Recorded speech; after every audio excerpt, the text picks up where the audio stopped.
Welcome back, everybody, to another episode of the Jodo Cast, your Star Wars gaming podcast. This is episode 107. My name is Evan Lewis. I am, of course, joined by Leo Andry. And Joe Latovsky. We are doing good on the sound effects front tonight. This is just going to be an all sound effects episode. It's going to be like ILM when they first started out in a garage in California. Yeah, I've got slide whistles here, and I've got a lightsaber. I've got ferrets to drop on beds. No, so have you ever seen the show The Leftovers? I know of it. It's on my maybe I should watch this one of these days list. It's pretty decent, but at any rate, at some point in the show, there's a penis scanner. What? Okay, like you know, like to open a door, how there's a hand scanner. Okay. In this show, there's a penis scanner to unlock a door, and at one point, when the character flops his dick out onto the penis scanner. It makes a rather... Oh, it's like a platform. I was picturing like a tunnel. Yeah, no, but it's like yes, a little... I it's was like a as little, well. No, it's like a little table that like a little like ironing board that comes out of the wall. Wouldn't it depend on like... slap your dick down onto. You know how cold you are, how aroused you are. It's gonna like read differently. Well, that's not the important part of this story. The important part is that it makes a very impressive thump when he slaps it down on there. And just today I learned that sound effect was made by throwing a ferret onto a bed. Like dropping it, or you like grab it by one end and kind of like smack it down without letting it go? I don't know the specifics. It was you grab it by the tail and you just whap it. It was a ferret onto a bed. Is how they tried it with a cat first, and it wasn't quite the right. sound of a penis thumping down onto a penis scanner. Why do you? So who comes up with that? Damon Lindelof. That's the kind of person who comes up with. Let's talk about games. How about that? Let's get off the wieners and talk about games.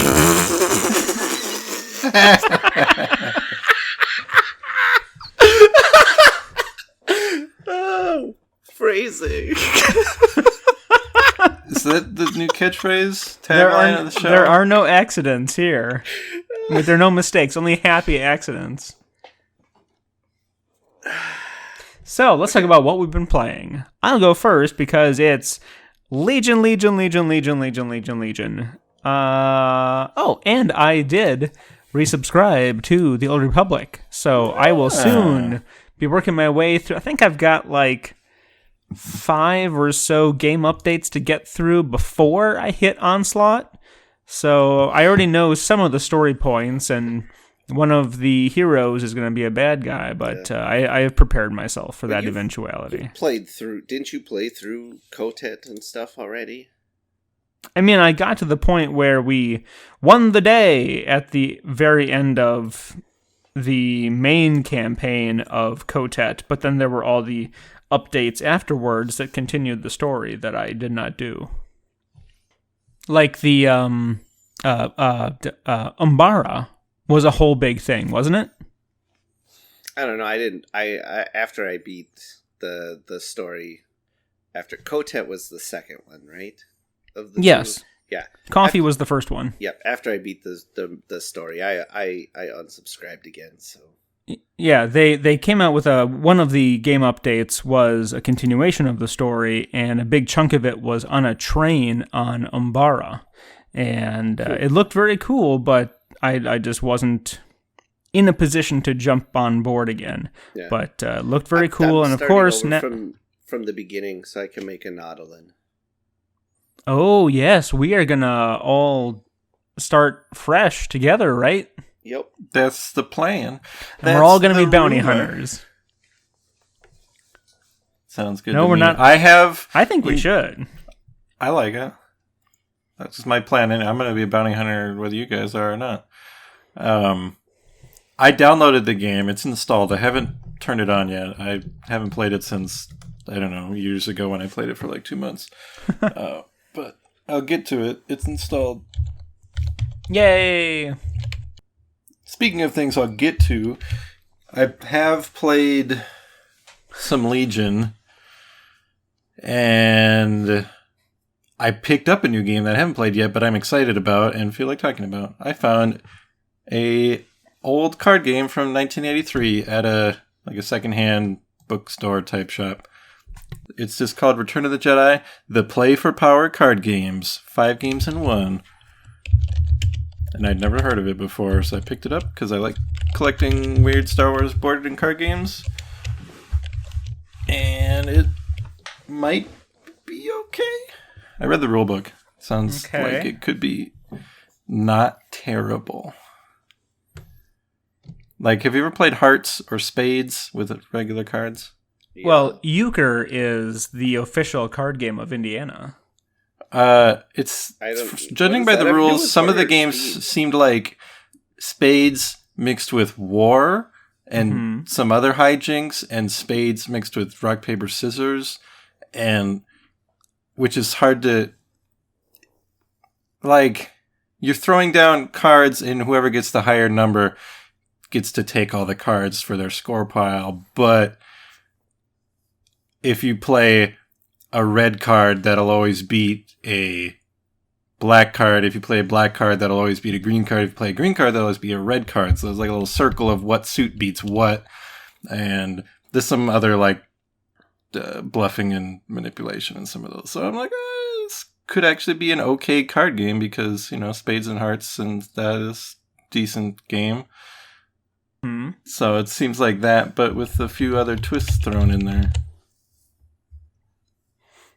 So the biggest question I have about this game is whether or not the Wampa is more intelligent than Admiral Akbar.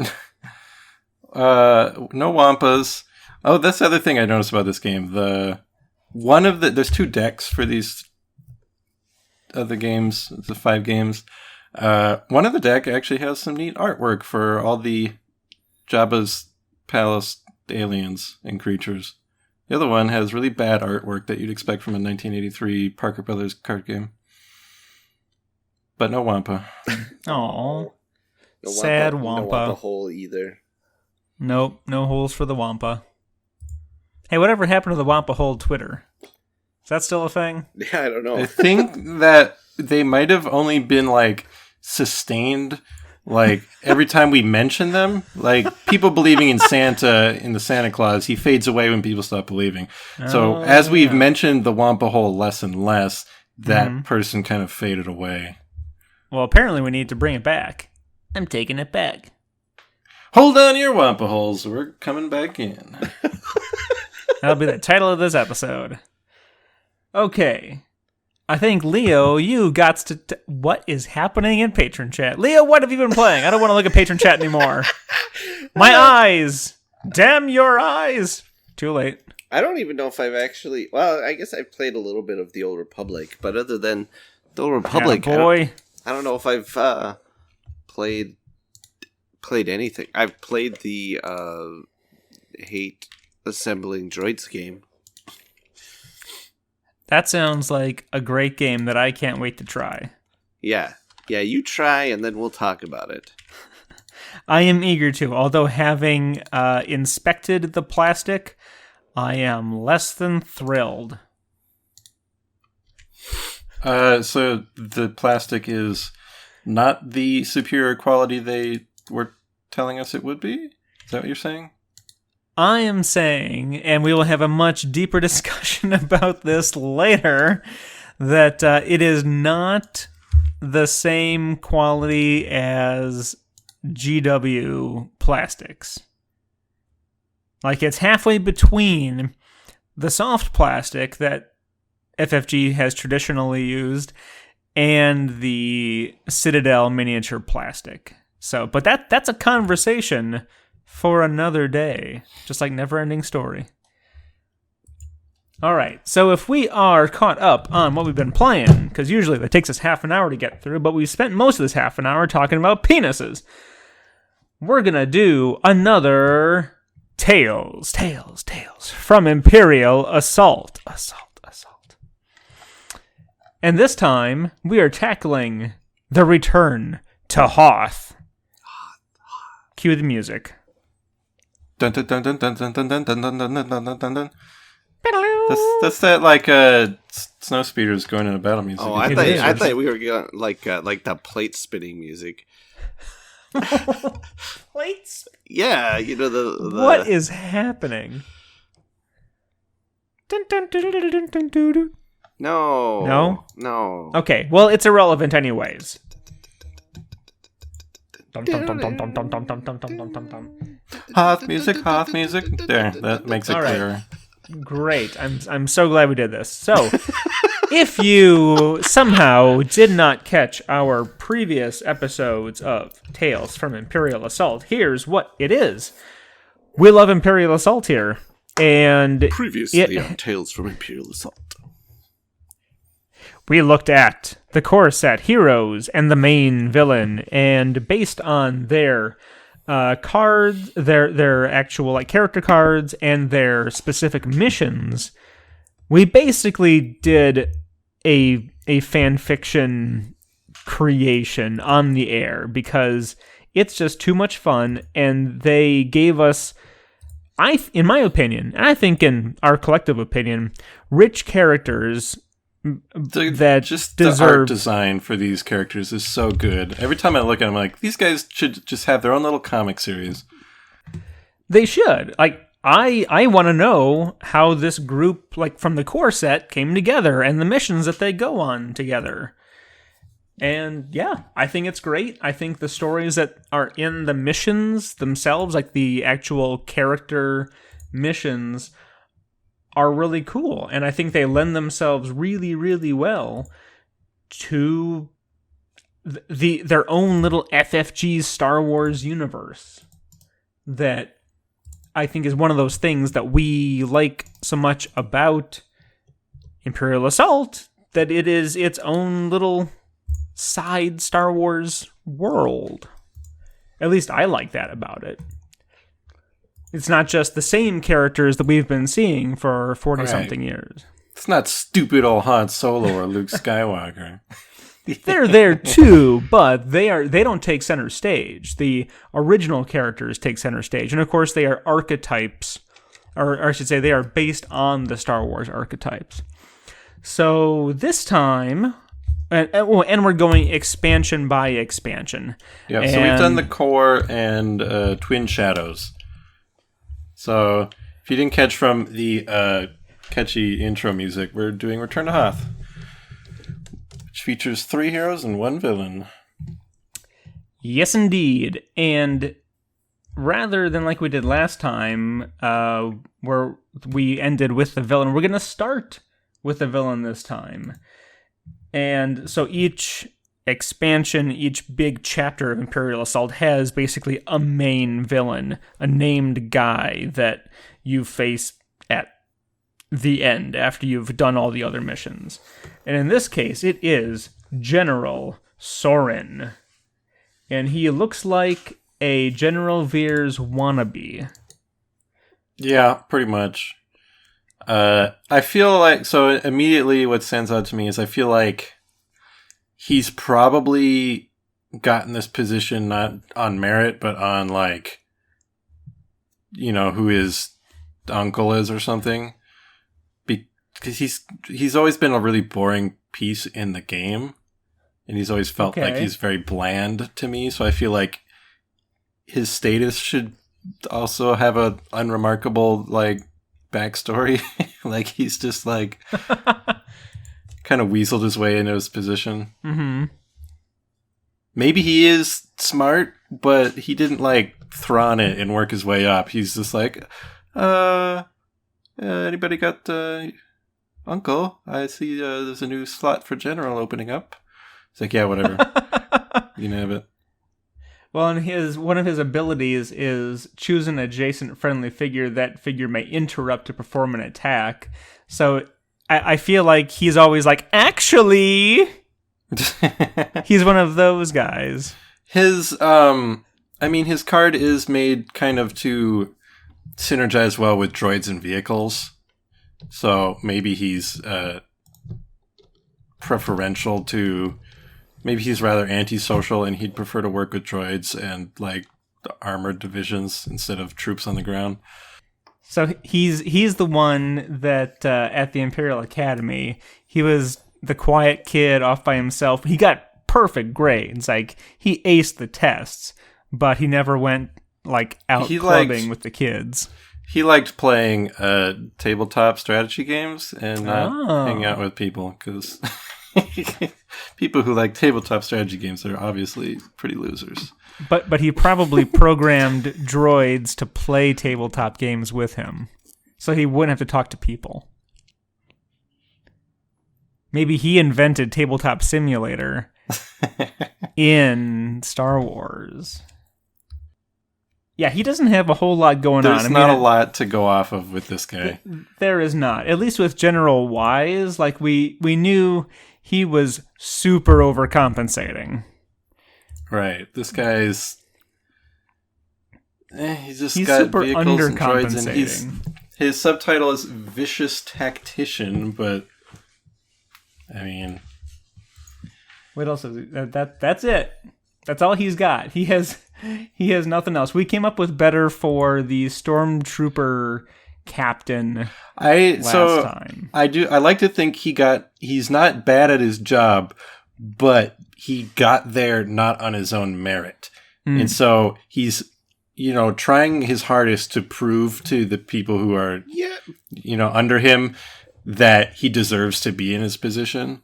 So he's trying really hard to prove himself. I think you guys got him all wrong. I mean, when you look at that art, okay, look at him.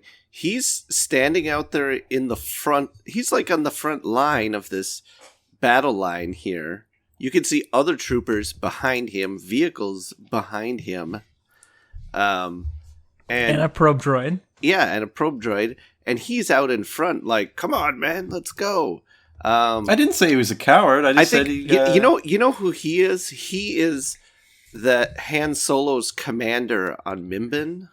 Who lives through the battle, basically, though. The one who's all like, yeah, let's go, and jumps over. Well, and this is the Return to Hoth. But, I mean... So they've already been here. They've done everything. He's coming in after the fact. But, I mean, he's clearly braver than Veers. Veers rode in the AT-AT. He's out on the ground, That is true. He's out front, telling him exactly where to it's go. Hard. Like, that makes sense with the art. Just playing the game, like, my experiences from the gameplay side makes me feel like he's a wet noodle, because it's a boring piece. The sculpt for his miniature isn't that dynamic. He's just standing there with his hands folded behind his back. I think I'd say his hands in his pockets, kicking rocks. He's just not even doing anything. And yeah, he's the guy who got sent back to Hoth later after the fact, when they're like, maybe there's some, we do additional cleanup here. But you're right. Maybe he's out like front. one of those commanders. Like he's actually got like his official like his biographer or whatever who's on the field with him. That's what that little probe droid is back there. He staged this whole photo to make himself look way cooler than he actually is. That's just right. So then he puts it on his Imperial Instagram, so the other officers see it and they're like, "Oh, I guess I was wrong about that guy." Yeah, that little probe droid's back there recording vids of him and taking pictures and stuff.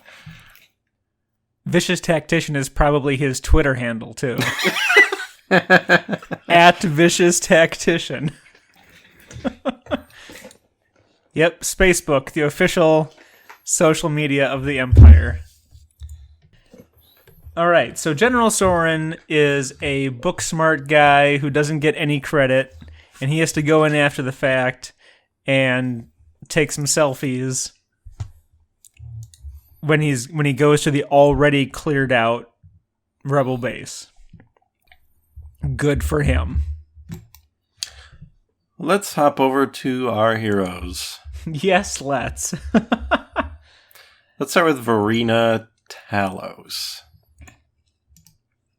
Right, I think patrons can follow along. Yes, if they you can. turn to page number 3. Open your books. Verena Talos, at first glance, stood out to me as the offspring of Elsa from Frozen and Star-Lord. Okay. Yeah, I can see that. Looking at her personal mission card, her twin brother's name is Ivan, and so I'm thinking that she has a Eastern European accent. I feel like she would be voiced by now I can't remember her name. Who voices Governor Price? Who voices the Eastern European sounding pilot in Resistance? Come on, help me out, people. Yeah, the voice I actor. know exactly who you're Mary talking Elizabeth about. McGlynn. Yeah. Okay. Yes. I believe you. Yep. Also Major Kusanagi. She is a cunning operative. So let's read the flavor text for her personal mission. I think we've described her. I mean, does Star-Lord and Elsa's kid not kind of nail it? She's got a long blonde ponytail, and it's like strawberry blonde. There's a lot of red in it. Star Wars pants. Yep, Captain Tight Pants. And she is a cunning operative. Yeah, it says, Verena and her twin brother Ivan lived and breathed competition with each other for their entire youth. When they became adults, which is an interesting way of saying when they grew up, a rift in ideology sent them to opposite sides of the conflict, her to the rebellion and him to the Empire. Recently, hearing of his whereabouts, she decides it's time for a little family reunion. I don't remember how that mission goes. I'm going to assume she, pulls back a big swig of vodka and just, shoots him. I mean, that's entirely possible. So we know she grew up fiercely competitive with her twin brother on planet Russia. Even when you look at her quotes, yes. like the card you get from that mission is called Iron Hand, and the quote on it is "I will make the rebellion unstoppable." You have to read it with a Russian accent. Yeah, you're right. I get to the Iron Hand. Their flavor text quotes on their XP cards might be worth looking at. State of mind is a choice. Okay. Wow. No one ever learns everything they need, but I have come close. Her two weapons are military blaster, which doesn't look that great, but her fighting knife is like a frickin' jagged edge rusty thing. It's just like, damn, lady. Incoming fire provides an excellent distraction. You're good, but I'm better. Oh my goodness, yes. Extensive study yields extensive results. All right, wow. We should figure out, because the pilot with the Eastern European accent from Resistance seems very close to this character in some ways. Her fighting style in the game, mechanics-wise, is she turns enemies' weapons against them. So she'll be very close combat using her knife and then kills a stormtrooper with his own gun.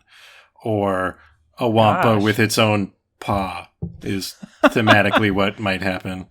Or if you get real lucky, I guess you could kill Vader with his own lightsaber. So she's a very up-close, rough and tumble, close combat person. Dang. So I'm assuming she grows up on this cold planet that think of Soviet Russia meets Sparta, where they're making kids wrestle each other, but Russia. that's what I'm thinking right now. Papa, is the vodka harvest going to be good this year?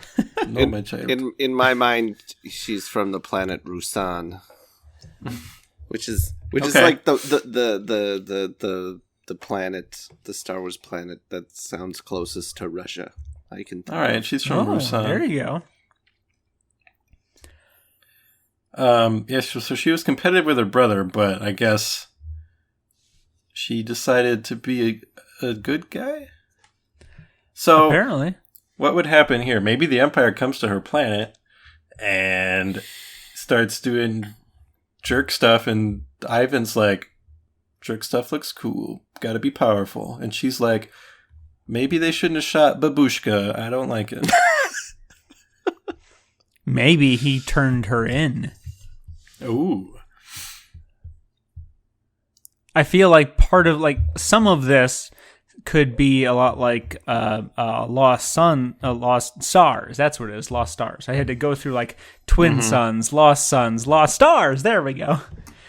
Where they're on the same planet together and they grow up together, but they're competitive, and then the Empire shows up, and then... Ooh. How about this? Yeah. Their parents aren't nearly as politically minded as them. They just want to live their life and grow their vodka crop. When the Empire comes, and it's like taking over all their industry and whatever. What if maybe Ivan and Vreen are on the same page and like, yeah, Empire is good. Our planet has been shitty, and now they're coming in there helping people out. And then Ivan sells out their parents to the Empire for whatever reason. Like, he turns them in and they get arrested and executed. And he's like, you know what? They should have fell in line. And she's like, what? Okay, I was wrong. He's wrong. Ooh, that's a good one. And I feel like, given that she's got a murder knife as one of her starting weapons, I feel like Ivan gets the murder knife at the end of their confrontation. Okay, yeah. So they meet on Corellia, apparently. So I'm now imagining they're having a mission. Yeah, it happens on a facility on Corellia. So I'm imagining their showdown is in some kind of factory with like Star Destroyers being built below them. Maybe she just finishes them off after like a lengthy fist fight, she throws the knife at him and it sticks into him, and then he falls, a mile back down on the planet's surface. Through all the in construction Star Destroyers. Yep, he's not walking that one off. And then she just says something like, "That was my favorite knife." Do svidaniya. Yeah, and I don't think she like has a big revelation after this. We can have, leading up as they're fighting as children, he always won. And he would say something like, every time, he'd go, "I win, haha." And then you see a supercut of that, like 20 times. And then at the very end here, when she kills him and he falls, she goes, "I win, haha." And it comes full circle. It's got to be a better catchphrase than "I win, haha." Does it? No vodka for you tonight. No vodka for you. It's got to be like in Knight's Tale, how the evil knight, he always insults people by telling them that they've been weighed and measured and found wanting. And then when he loses at the end of the movie and they get to throw that phrase back in his face, that works way better than "haha, I win." I agree with you, Leo, but now I want I win to if, be a card I in feel the like game. Even if he just did like finger guns at her, and then after she, as he's like falling, or whatever, as he dies, she finger guns back at him. Even that's better than haha. I like it. I like it.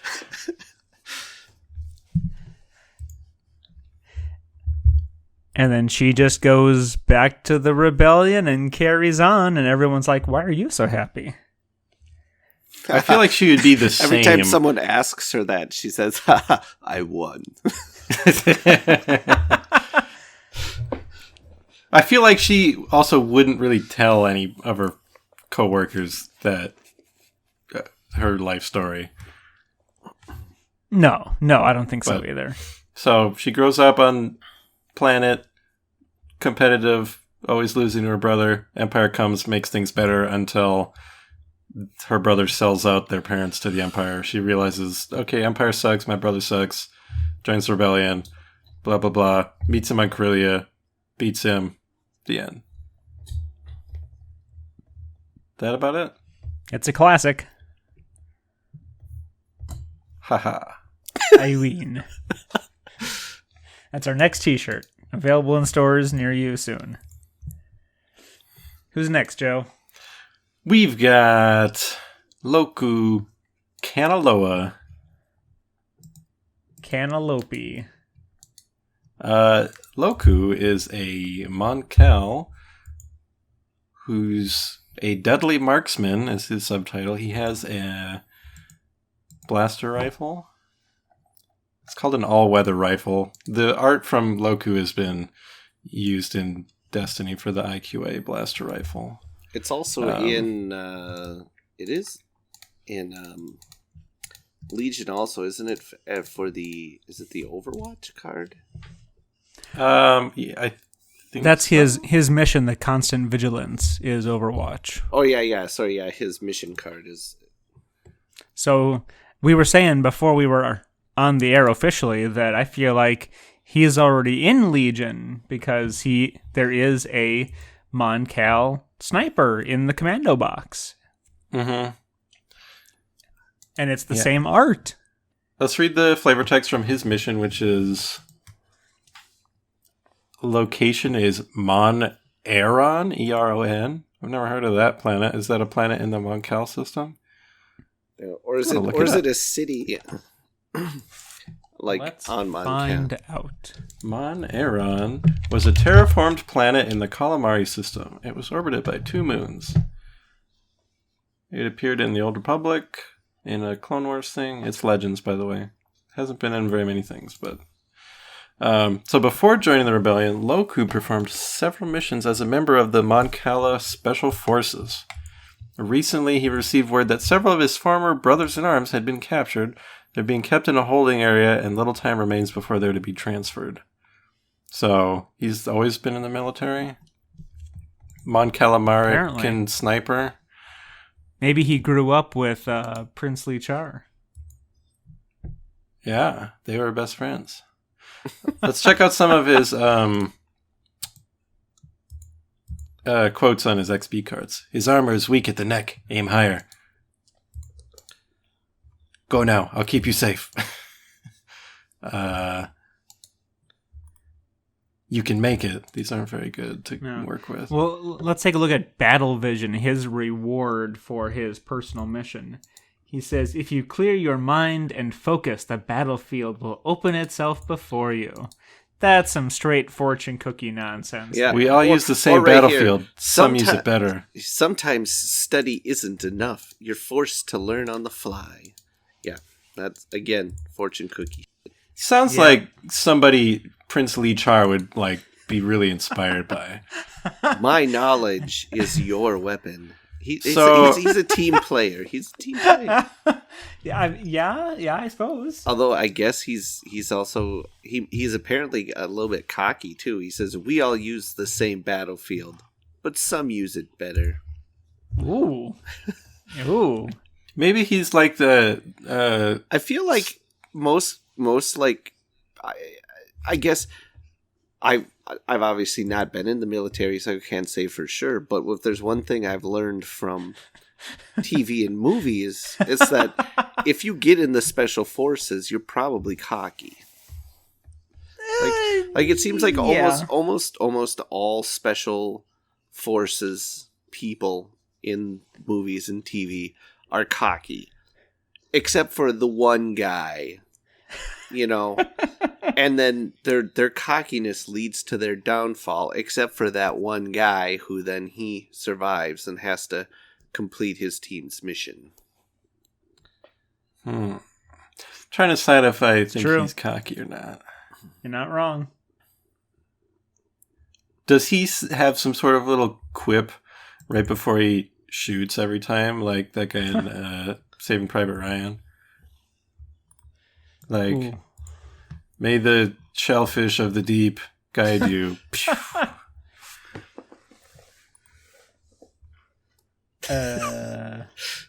Yeah, He just he whispers for princely char.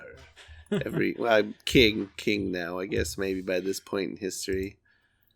Yeah, he was king. So, may your claw chip and shatter. Whoa! What if inside his scope there's just a picture of Princely Char, so when he looks down the scope he just gets to see his king? He normally just goes iron sights, but he just has that scope there like a memory locket, so he can just peek at him. Yeah. He would. What mechanics wise, like what's great about him? He can throw down tokens on enemies that kind of debuff them or give friendlies like a reroll when they're shooting at them or something like that. So he's very scouty. Okay, and he just gets looks like an automatic +2 to attacks. That's pretty good right there. So his accuracy. Yeah, I think. Oh, that's it's just range, isn't it? Yeah. Yeah. How about he actually left Mon Cala when he was young and spent most of his development with Special Forces and other places. Well, I feel like he didn't grow up underwater, that's what I'm saying. Maybe he went back to join the army and then they sent him elsewhere because he had a lot of experience not swimming places. But Yeah, it seems like snipers, like he is, like the type of sniper that he is, wouldn't be the most useful thing underwater.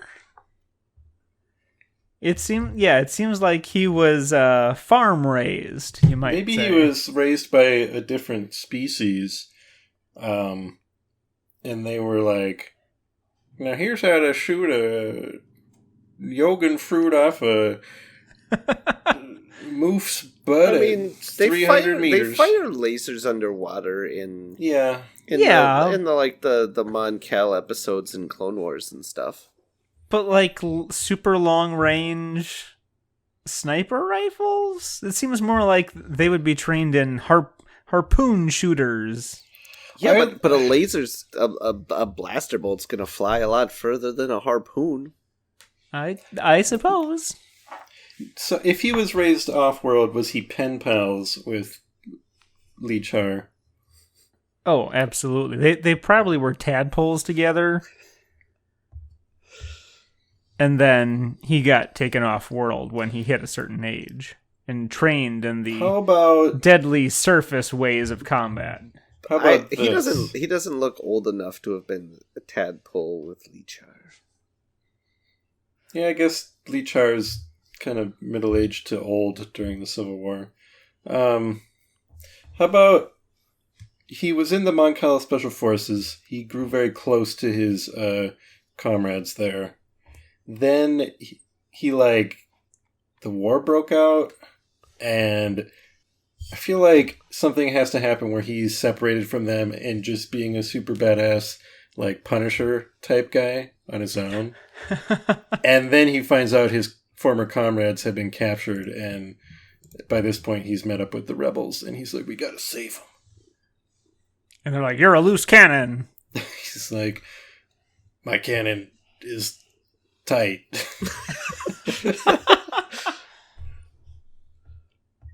And they're like, don't you know it could be? And he says, yes, it's a trap.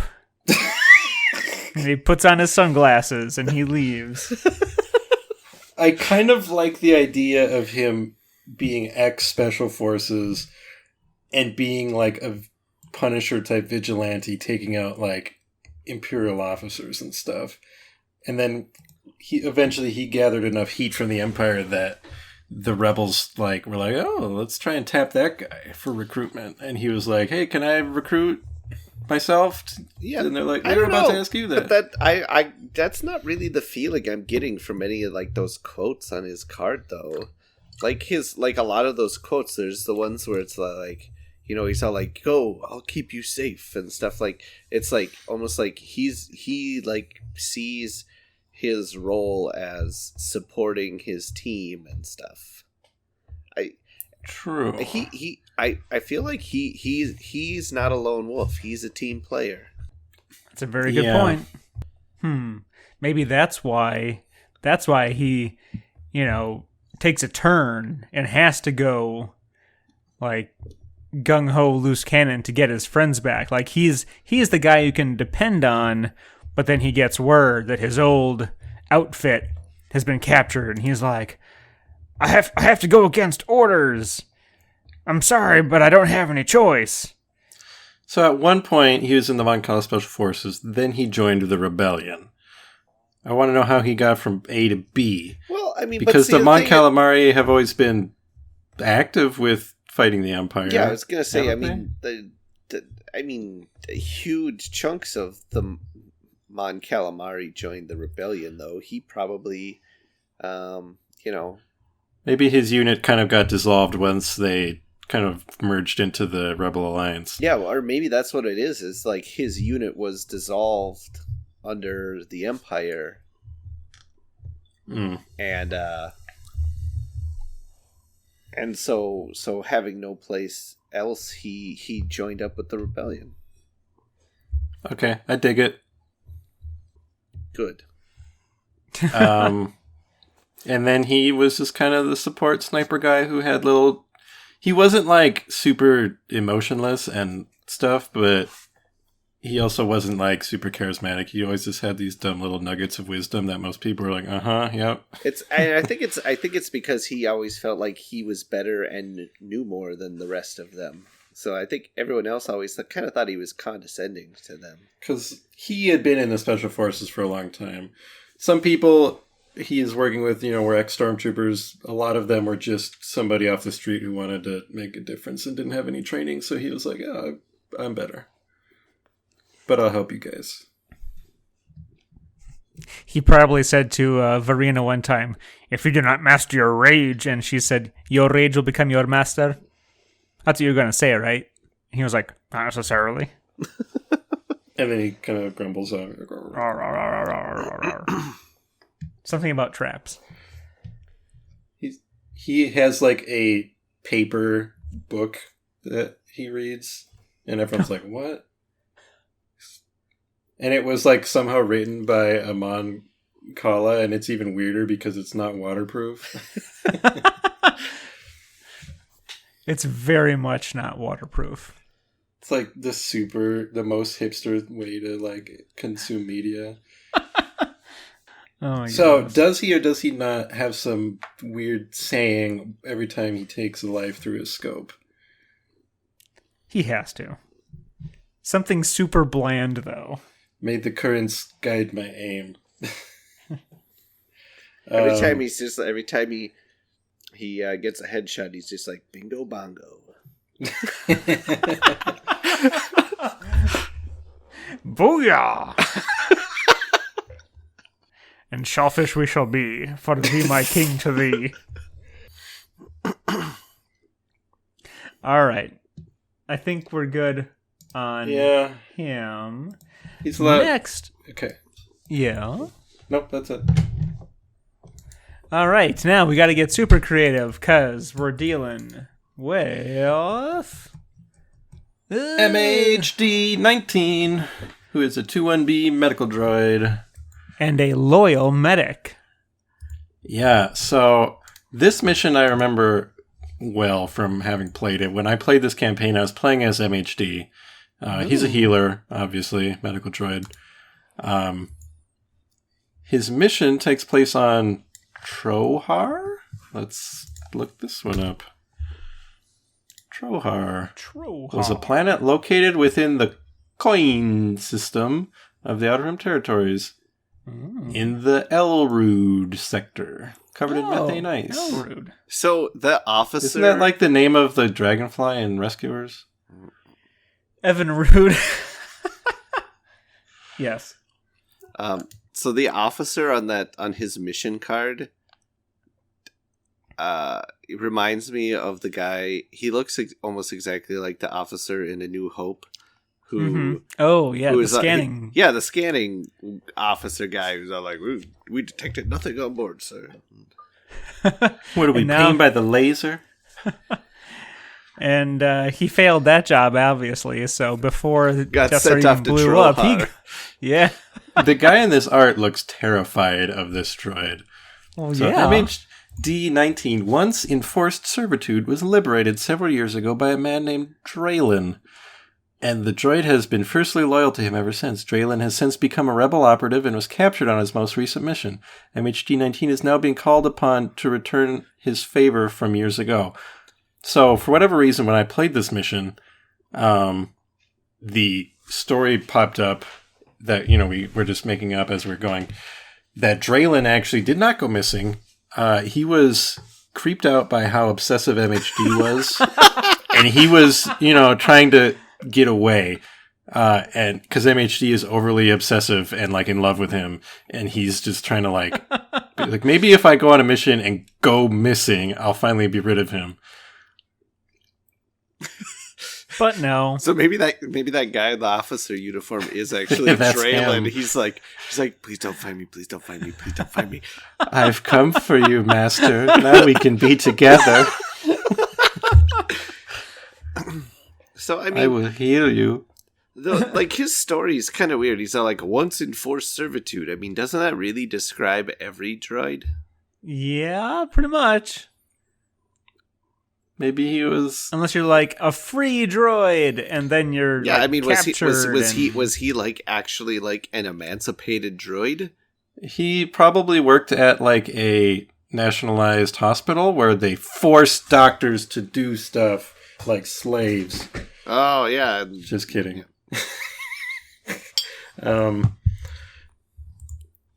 Maybe Draylin gave him his freedom and realized that was a mistake. He can't order him to go away now.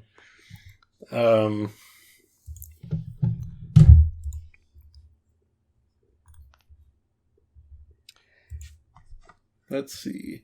Let's look at his. Oh Jesus! Yeah, you know how you were saying everyone's afraid of him in that, or that guy's afraid of him in that picture. I like this quote: "Though designed for healing, I can use my tools for more aggressive purposes."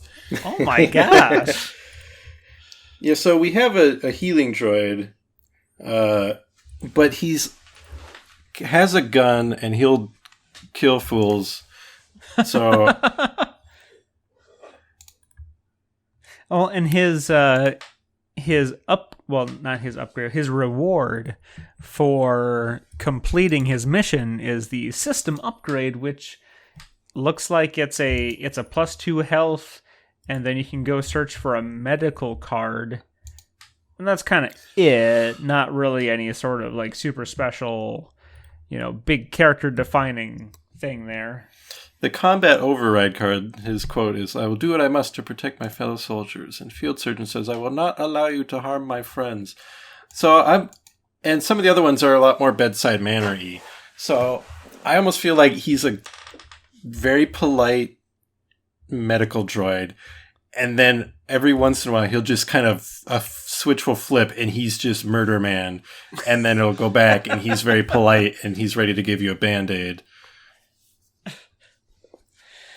I can see that. He just cleans out a room and then sees that you got a sprained ankle from ducking down. And he goes and he kisses it. Please hold still. Kiss, kiss, kiss. Take care, sir. That's what he says when he's done. Take care, sir. Thank you. Kind of sir. like that kind of bipolar programming. So he's not just a complete murder machine what's his face? 000 and Dingleface, yeah. Oh yeah, good old Dingleface. He actually cares. One of my favorite Yeah, droids. Dingleface the droid. You could make a design and submit it to that Force for Change contest or whatever. For what, Dingleface? Yeah, there's a charity contest where you can design a droid, submit it, and it could be in the new movie or something. Oh, there you go. That would be rad. I hope it's in Solo too. Duo. All right, so I guess not a whole lot that we can say about MHD-19. His story seems rather straightforward. He's droiding it up. Maybe he's at like an Imperial medical center, and this guy reprogrammed him and took him to the Alliance. Part of the reprogramming, whereas when Cassian reprogrammed K2, it just made him snarky. This one, he has those flashes of like combat because maybe he wanted a droid who could stand with him on the battlefield, so he gave him some combat programming, and it didn't mix well with his healing directives. Yes. He shoots someone and says, "Do no harm." Or he like cuts their arm off with a giant scalpel. He's like, "Do no arm." You'll live. You're dun, all dun, right dun, dun. now. Dun dun dun dun dun. Because he cut off his left arm.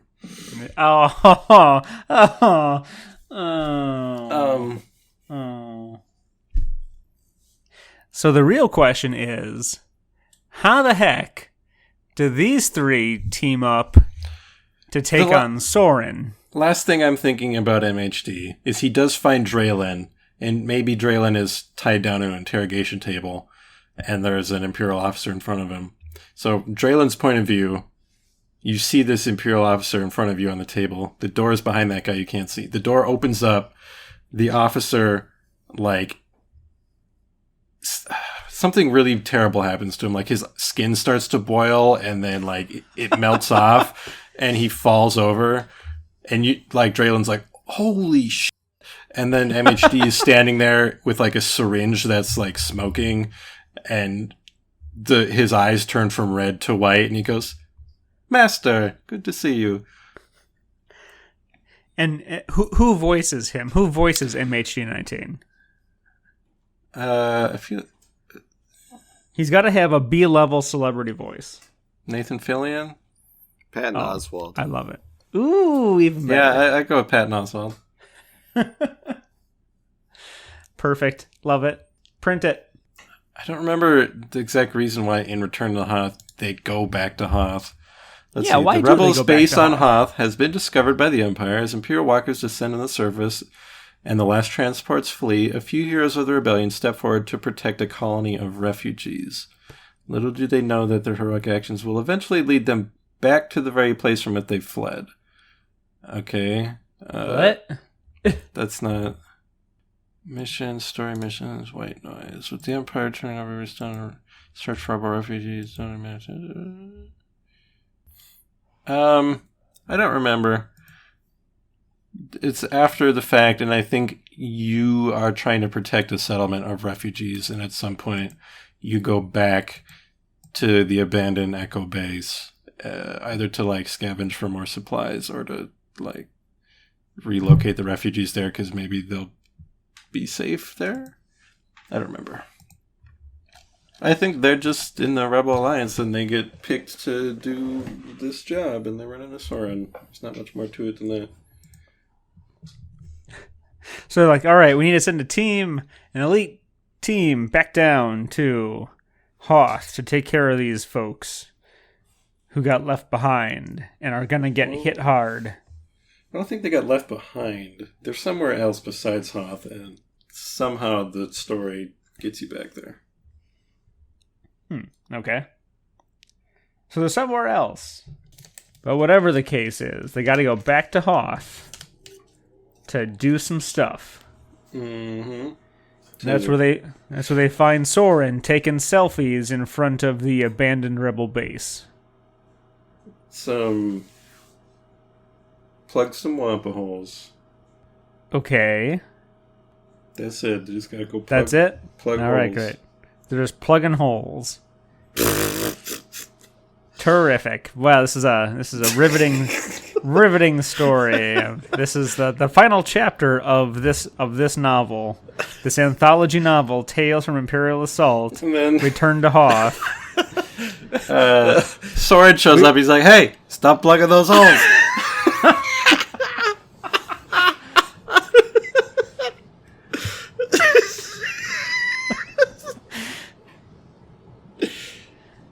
Oh my goodness. So I mean, it's more about the if they want to know the Return to Hoth story, they can go play the expansion. We're giving them the background of these characters. Oh. All right. Right? This is Tales From, so we're not retelling the story. We're giving the side stories that you missed when you played it. That's true. That's a good point. All you need to know is these are their stories. Dun dun. And so when you pull out General Soren from your box of Return to Hoth, he's no nameless, faceless Imperial lackey anymore. He is a true nerd who takes selfies in front of already conquered bases in the most dramatic pose possible. And you've got killer Russian lady who's just like, I won, haha. When she murders her brother on Corellia. And then you got Sniper Moncal, who talks like a fortune cookie. An underwater fortune cookie. An underwater fortune cookie. And then a overly attached medical droid, which sounds like another great YouTube channel with some wacky reprogramming where his new instructions for violence clash with his instructions to heal, so he kind of switches back and forth on a whim. The art on the box is far more dramatic than our story would have it sound. What tank is that in the box, anyways? I think it's called like the hover tank or something. The SC-2M repulsor tank. How is that not in Legion? It's goofy. Oh, okay. It was created for this expansion, apparently. Oh. Oh, wait, Dengar was in this too? Uh-huh. And for some reason, HK assassin droids. Yep. I feel like we should come up with a reason why they are there also. I don't think this story has a reason for them. They're just there because, why wouldn't you want them? I don't